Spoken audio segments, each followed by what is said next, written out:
Good morning, everyone. Wow, this is like Shakespeare. All right. I am so thrilled to be here with you all, and I want to start by sharing. I'll tell so much more about myself tomorrow night at Lighthouse, which I think is a Vespers where all the Vespers come together. I'm calling it Mega Vespers. So I'll share more about that tomorrow, my story. But I will say I was born in Fremont, California, which is in the San Francisco Bay Area, and my parents. Woohoo! And my parents are ministers, and they're a trip. I'll tell you more about them tomorrow. They're great. I grew up in a black middle-class family, but when I was 15 years old, I decided to go to boarding school in New Hampshire. And so I packed up all my bags and went all the way across the country, and I was at this school that was very elite, and lots of the students were really wealthy, and most of the students were white. And this was different than where I'd grown up in the Bay Area. And one of the things that was interesting about the students there is it didn't seem like most of the white students had ever really known black people before. And so, for example, I became really good friends with this guy, John, and I think we had a history class together. That's how we got to know each other. And somehow we were like, that book of like unlikely friendships between pets, where it's like a duck and like a wolf and they're best friends. Have you seen those? Okay, that was like me and John. I don't know why we were friends, but somehow we were. And one day we were talking, and it became really clear to me that he had never really had a black friend before. And so I said to him, John, I think I'm your first black friend. And his response was, that's not true. My maid is black. That was his true response. And I was like, oh yeah, I would love to know if she thinks you're friends. That would be really interesting for me. And he had this whole world where he had just never really interacted with black people. Well, anyways, one day I was hanging out with my friend Kai, who's also black. I was friends with all the black people at the school, sort of out of necessity. And we were hanging out in my dorm playing ping pong, and John came into our dorm looking for someone else. And so I thought, oh, this is great. I'll introduce Kai and John, all like double John's black friends right here in this moment. It'll be great. So I introduced them, and Kai says, John, nice to meet you. And John says to her, oh, I know you. You're in my math class. And she's like, I don't think I'm in your math class. And he says, no, you're definitely in my math class. I know you. And she said, it's nice to meet you right here, but I'm not in your math class. And at this school, they were kind of teaching us the Socratic method, and so every class only had like 10 people. So you really should know who's in your math class. And John insists, you're in my math class. She's like, no, I'm not. And he's like, well, some black girl who looks just like you is in my math class. Awkward. It's interesting because this is a pretty diverse audience, and I can see the people of color just kind of smiling and being like, yep. And the white people are like, do I laugh? What do I do? Tell me what to do. Like, is it okay to laugh? Yes, it's okay to laugh. It's an awkward, sad, funny, sad moment. And it turns out that our friend Addie, who was black but looked nothing like Kai, was in his math class, and he had confused Kai and Addie. We live in this world that is so organized by division around race, around class, around gender, sexuality, religion, nationality. And so many of us are not formed in a way so that we can actually practice the unity that God calls us to. And John is an example of that. And it was awkward. He didn't know what to say. He didn't know how to relate. He didn't know who to be. And even as you're sitting here in this audience, so many of us have these questions. We're like, okay, yeah, I do want to practice unity, but what does that look like? How do I interact with someone who's different than me in a way that's honoring to the image of God in them? If we can have this conversation, if we can draw near to this idea, we can understand God in a much more powerful way. I love what Paul invites us to, and I'll read this for you now. We get to participate in who God is if we learn how to practice true unity. Paul writes, is there any encouragement from belonging to Christ, any comfort from God's love, any fellowship together in the Spirit? Are your hearts tender and compassionate? Then make me truly happy by agreeing wholeheartedly with each other, loving one another, and working together with one mind and purpose. Don't be selfish. Don't try to impress others. Be humble, thinking of others as better than yourselves. Don't look out only for your own interests, but take an interest in others too.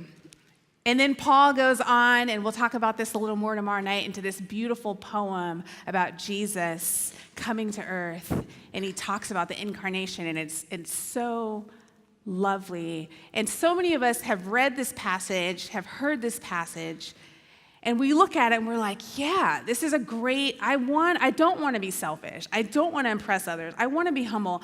I want to practice this wholeheartedness, this tenderness and compassion towards other people. But how do I do that is the question. But if we can actually move in this direction, if we can practice this, we get to participate in who God is in such a beautiful way. I love the way that Paul was kind of giving us insight into his theology, his way of thinking about God, even in this passage.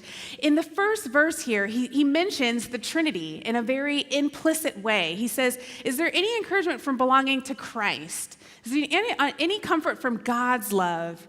Is there any fellowship together in the Spirit? Here he's drawing our attention to the Trinity.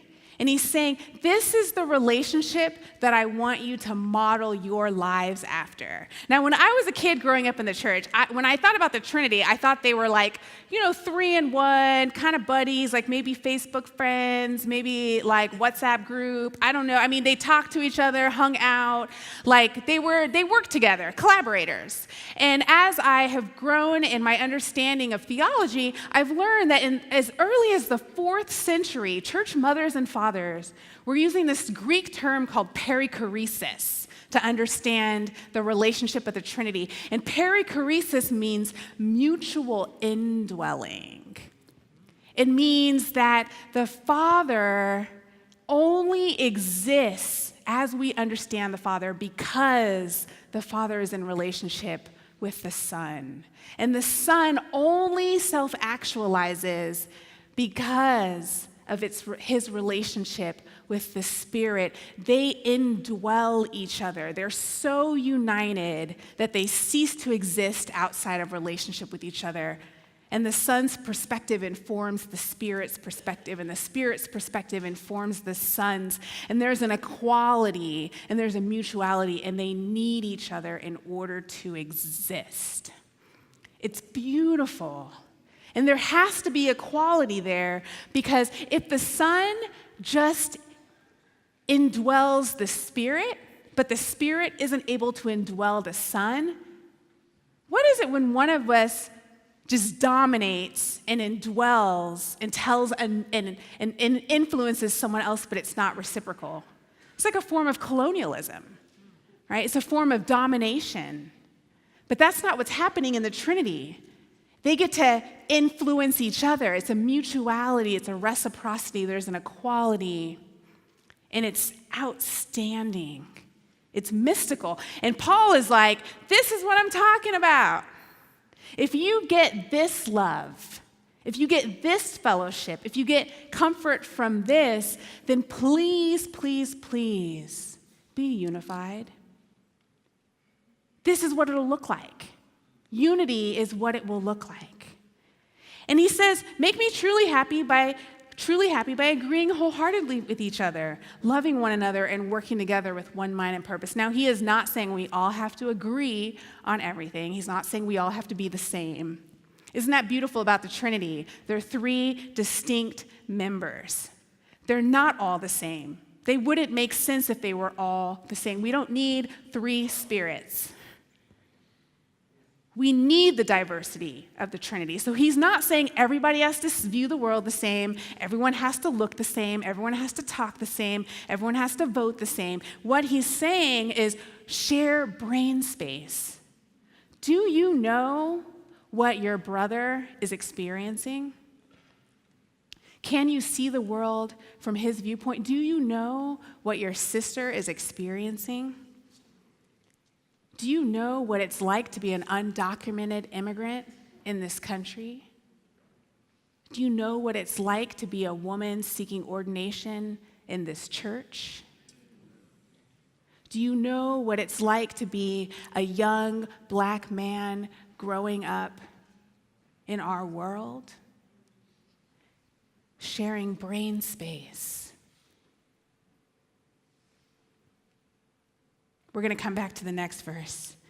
This is so beautiful. But there's so many ways in which we are set up to fail. The way that we're shaped, the way that our society is divided, the way that it's organized. So I want to talk to you a little bit about some of the landmines to be looking out for. And this comes from my background as a social psychologist. Why is this so hard, right? We look at this and we're like, ooh, I want to do that.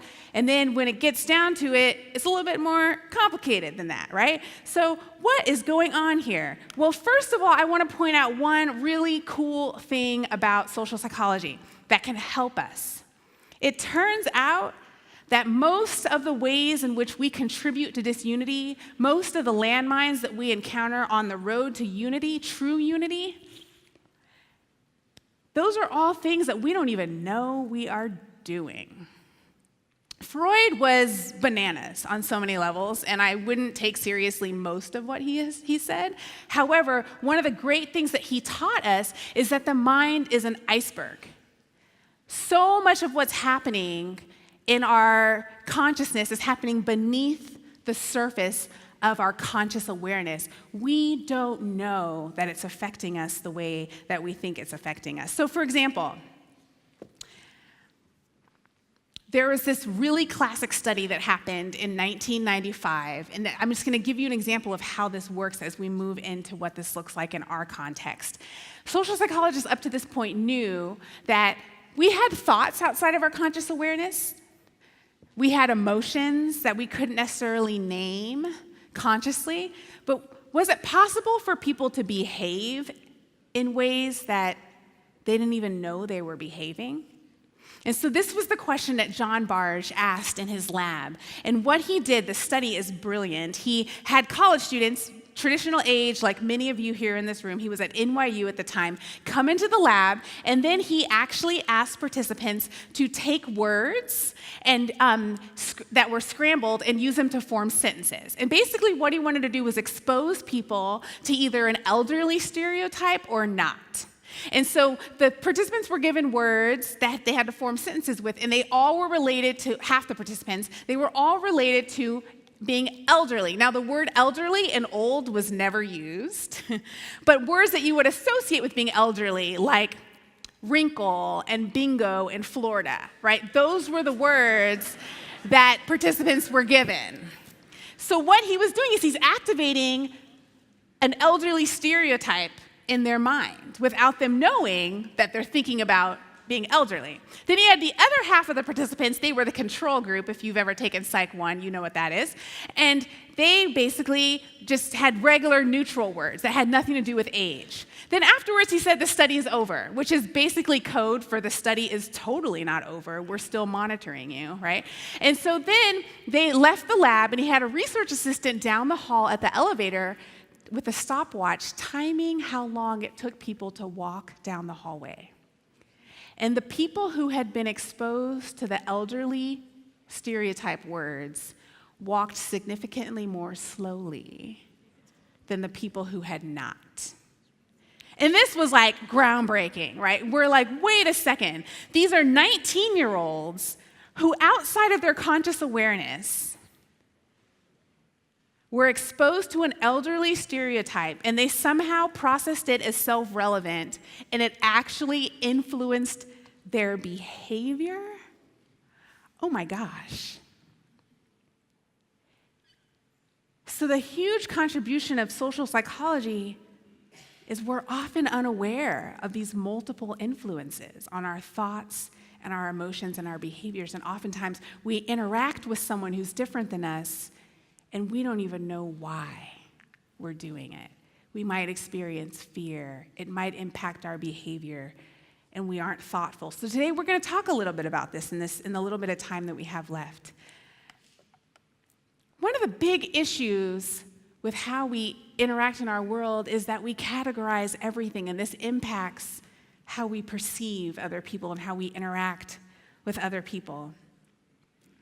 And categorization is actually awesome in a lot of ways. Our brains are designed to categorize. For example, I came into this room this morning. I had never seen this podium before, never in my life. It's a brand new, novel object to me. However, when I saw it, I didn't have to go up to it and interview it and ask it, well, what do you do? I didn't have to smell it. I didn't have to wonder if I should eat it. I didn't have to wonder if it was going to spontaneously self-combust.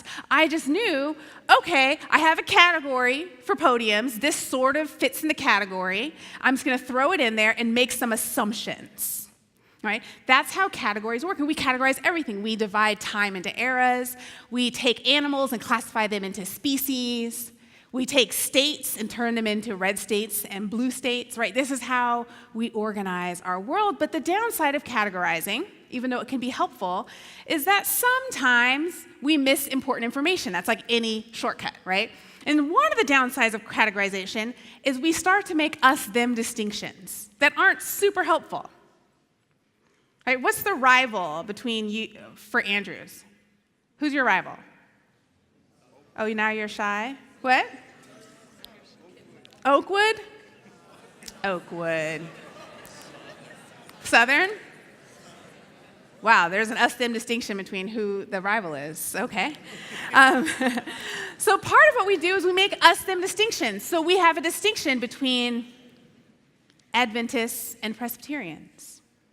We have a distinction between Republicans and Democrats. And sometimes those distinctions are helpful, sometimes they're not.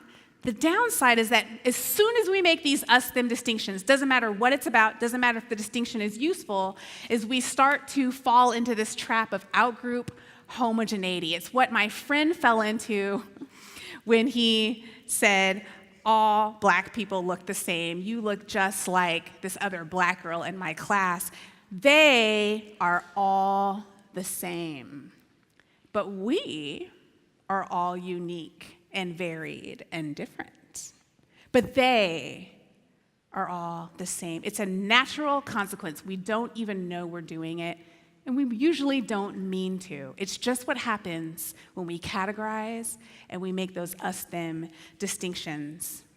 And I gave an example of my white friend, John, doing that. They are all the same to black women. But it turns out we all do it, not just white people. So for example, there's a website called Stuff White People Like. I don't know if you've heard of it. It's one of my favorite things ever. And basically, there's this white guy who sort of tongue-in-cheekily is writing to people of color, like me.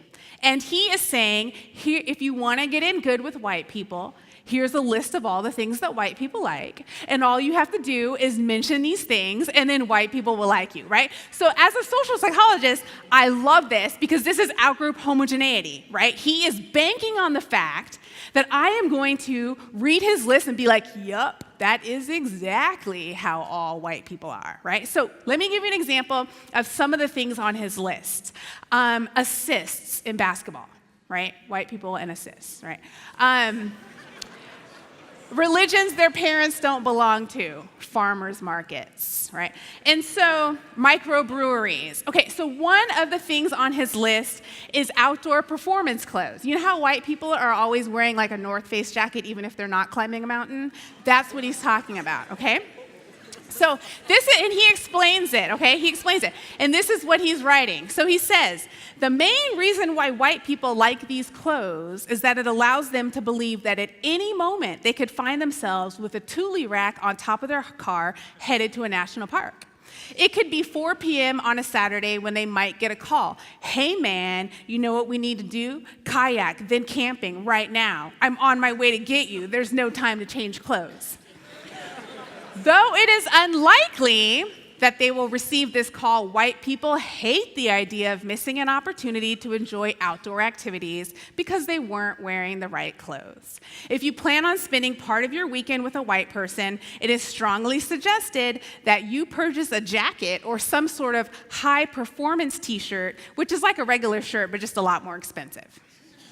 Okay, so he is banking on me reading this and thinking, yeah, the two white people I know totally conform to that. Therefore, yep, that's how they all are. Now, if you're a white person and you're reading it, you're like, hey, my grandma's not like that, or like, hey, my one friend isn't like that. And of course, right, touche. But that's exactly how outgroup homogeneity works. They are all the same. We are all unique and varied. And yes, we all participate in this, for sure. I love this website. I think it's funny, of course. However, there are different consequences of this. Because some of the they are all the same is not just kind of fun and lighthearted and like, oh yeah, white people and their Priuses, Sometimes the they are all the same has sinister consequences, and it impacts whether people get to live or not, whether they're incarcerated or not, whether they get to become citizens or not, whether they get hired for jobs, whether their application to rent an apartment is accepted or not.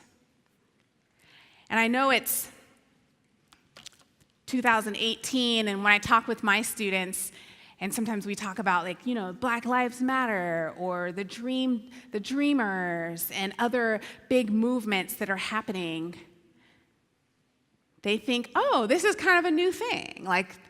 Police brutality, it's like it just happened in 2014 with Trayvon Martin. That was the wake up. And what they don't remember is that when I was in high school, just after high school, there was a major incident that was worldwide news. And I don't know if you remember, but in 1999, Rudy Giuliani was the mayor of New York City, and he was going around cleaning up the city. And if you go to New York City now, it's actually quite different than it was back in those days. Even if you see something like Times Square, Times Square kind of looks like Disneyland now, whereas it used to be a really different place. And part of it is people attribute that to Rudy Giuliani cleaning up the city. The downside is that a lot of that cleaning up meant that a lot of black and brown people were racially profiled and had to walk around the city with fear of police officers. And this is where we found, this was the situation when Amadou Diallo, an unarmed African immigrant, dark-skinned man, was coming home from his job as a short order cook. It's early in the morning, 1 or 2 in the morning, long day at work. And he's walking to his apartment, and 4 white police officers call out to him. And they say, stop, we need to talk to you. You look like somebody that we're seeking. And he was afraid because he had heard of all of these incidents of racial profiling, police brutality. The police were not safe to him. So he did what any person who's afraid does, and he ran. He ran the other way. He was like, I am not trying to have a conversation with 4 police officers at 1 in the morning in the dark. He runs to his apartment building, up the stairs to his second-floor apartment, and the light on his porch was on, so he was backlit. They could only see his silhouette. And they keep screaming, stop, stop, stop. So he finally stops, he turns around, he reaches into his pocket to get his wallet to show them that he's not who they're searching for. They think it's a gun, and they shoot him, and again, and again, and again, and they shot him 41 times. 4 armed white NYPD officers and 1 unarmed black man who's just coming home from work. And afterwards, all the police officers said, we swear we thought it was a gun. And as far as we know, they do think they thought it was a gun. They took polygraph tests. They were analyzed. And so social psychologists were interested in how is it possible that when you have to make a split-second decision in a racialized situation and you're under pressure, how does your category of who black men are affect your perceptions of what they're pulling out of their pocket? And so one of my colleagues over at UNC did a study where he wanted to see, what does the average American person think about automatically? Again, this is outside of our conscious awareness. What does the average American person automatically think about black men versus white men? And how does that impact their perceptions of the danger or safety of these two groups? And so he actually did a study that's pretty brilliant. What he did was he created a computer app, and he subliminally showed a picture of either a black face or a white face. Now, a subliminal message means that you do not consciously know that you saw the picture. If you show somebody something that's under 300 milliseconds, they won't be able to say that they saw anything, but it will impact them. Like, as we know, non-conscious ideas impact us. And so they subliminally showed either a black face or a white face, and then right afterwards, they paired it with either a gun or a tool. Now, the gun or the tool picture was not subliminal. It was shown really briefly, so they had to make a guess. Like, they knew they saw something, and they had to make a guess. Is that a gun or is that a tool? And as quickly as possible, you just need to make the best guess you can. And so what Keith Payne, the psychologist, was doing was he was recreating this situation where it's clearly a racialized situation, even if it's not obviously one, and it's a pressure situation. You got to make the best decision as quickly as you can. And so he had a black face paired with a gun, a black face paired with a tool, a white face paired with a gun, and a white face paired with a tool. And participants had to just do hundreds of these trials, like gun, tool, tool, tool, tool, gun, gun, gun. Just be as accurate as you can be as fast as possible. And what he found was that participants of all races, college students, community sample, older adults, younger adults, you name it, if they saw a black face paired with a tool, they were likely to misidentify that tool as a gun. If they paired a white face with a gun, they were likely to misidentify that gun as a tool. The mistakes that people made were predictable. The finding was that the average human being in our culture has been exposed to a category about black men that leads them to assume that black men are dangerous and white men are safe or maybe even industrious, automatically. I remember reading about this study as I was doing some of my research and calling up my brother, who is my biological brother. He's also he's a black man. And I said to him, "Oh my gosh, John, you have to read this study. Look at this, it explains so much." And I told him about the finding, just like I did to you all. And we were FaceTiming, and he just had a tear roll down his cheek. And I saw so much sadness in his eyes, and he said, "Why would anybody even bother doing that study? Why would anybody even waste money funding that study? Anybody who knows black men or is a black man knows that we are hunted in our society, knows that we are seen as dangerous first and foremost." And he was at the time getting his Master's of Divinity at Yale Divinity School, and he said, and I didn't know this information, he shared it with me for the first time. He said, just this year alone, walking home the 2 blocks to my apartment from the Divinity School, I have been stopped and frisked by New Haven police 4 times. Simply because I look like somebody that they claim they're looking for. When Paul invites us to agree with each other wholeheartedly, he's inviting us to share brain space around this.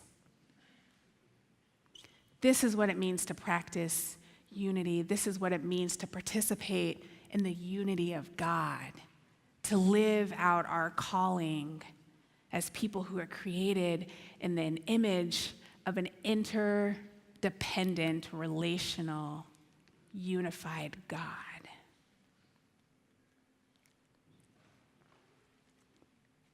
We are taught to assume they are all the same, which is another way of saying, I already know everything I need to know about you. Why bother asking what's going on in your brain? Why bother asking what your experience with the police has been? I mean, I get it. No one know them all.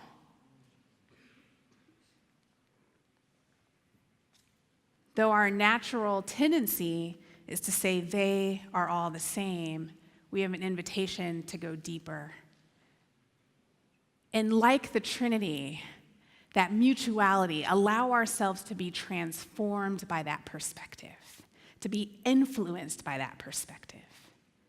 Tell me about your experience. How can it change my understanding of the way the world works, as opposed to saying, well, I don't know, are you sure you're not making too much of it? Are you sure you're not just being kind of emotional about this? Are you sure you're just not being really pessimistic? Those are just some of the ways in which we don't practice unity, because we figured it out. Actually, I know better. I know more about your life than you do. I read a book.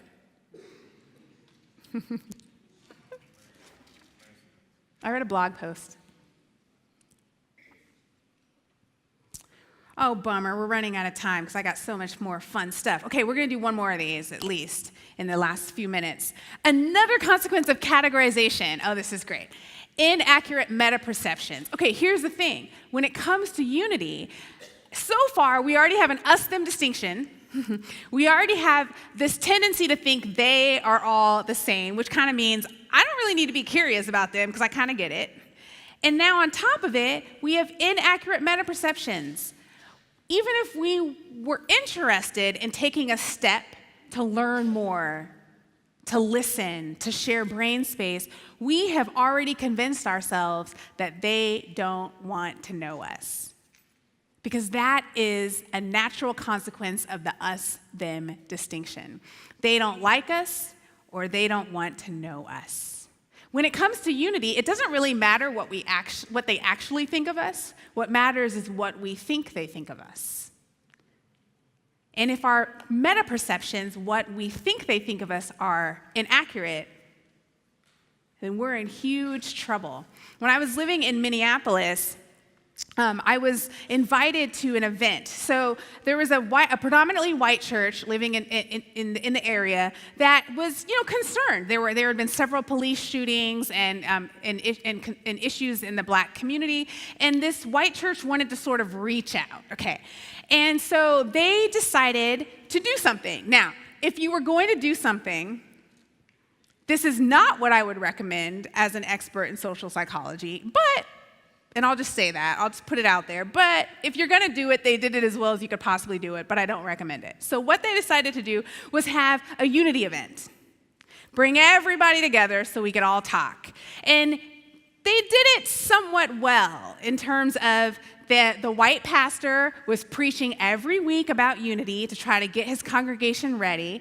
They had an event where they invited half the people invited were black church folks, half the people invited were white church folks. They set it up so that the planning team for this event had black folks and white folks on it. They had tons of advertisements like, we're going to do unity, come to this event and connect with people who are different than you. And they also had some soul food catered, and they set it up so all the tables were bar height and there were no chairs, so you couldn't just sit down and hang out with people like you. You kind of had to mingle.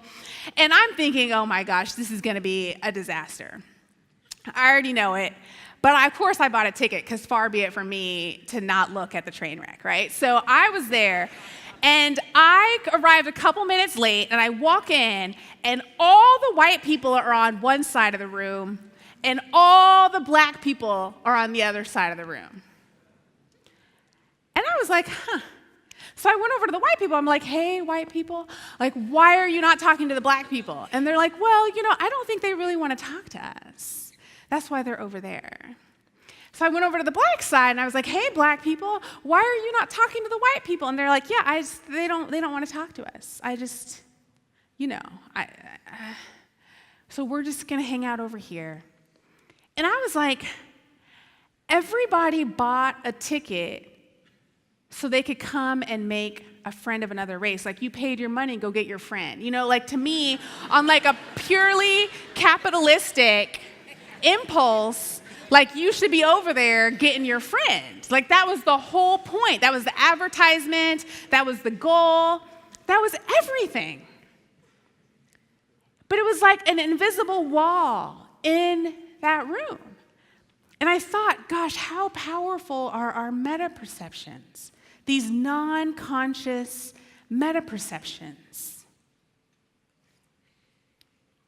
Even when we have every intention of crossing that bridge, of trying to practice sharing brain space, of trying to lean in and ask questions that help expand our understanding of what this world is like, of how people see God, we are stopped by our inaccurate meta-perceptions.